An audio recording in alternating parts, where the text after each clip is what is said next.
How do I tell my daughter about making her ancestors proud? With a note from Dad. Hi, Avery. I want to talk to you about your ancestors. Your ancestors are the parents and grandparents of our parents and grandparents. Our ancestors did not have phones. They had to grow their own food or hunt their own food. It was very difficult when trying to survive. When I think of my ancestors and the challenges they had, I want to make them proud. I will sometimes imagine them in my office, my house, and traveling with me. I want them to be proud of the way I talk to my wife, the way I treat my daughter, and how I take care of customers.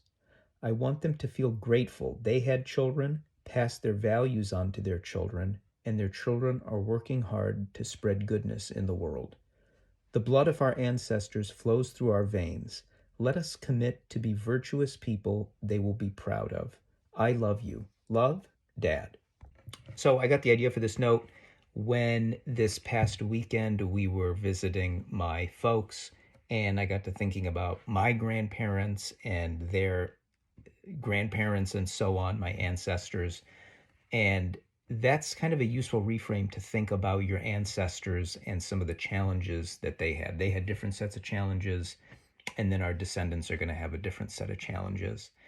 And throughout that whole time of history, some things remain the same. So, for instance, the way you talk to your wife and treat your kids and treat your customers, those things aren't going to change. So, if your ancestors saw you being a jerk to your kids or your spouse or your customers, that's going to be something that they would recognize. And being a good person, doing the right thing, times change, but those underlying virtues don't change. They're timeless. And expecting the best out of yourself is something that should be timeless as well. And that's the lesson that I wanted to share with my daughter, that this is kind of a useful reframe. Don't just think about the current moment, think about your ancestors. And then also think about your descendants as well, and how your behaviors would look in times past and in times future, because the important things are timeless. And when you think about the people that have come before you, they had to make a lot of sacrifices.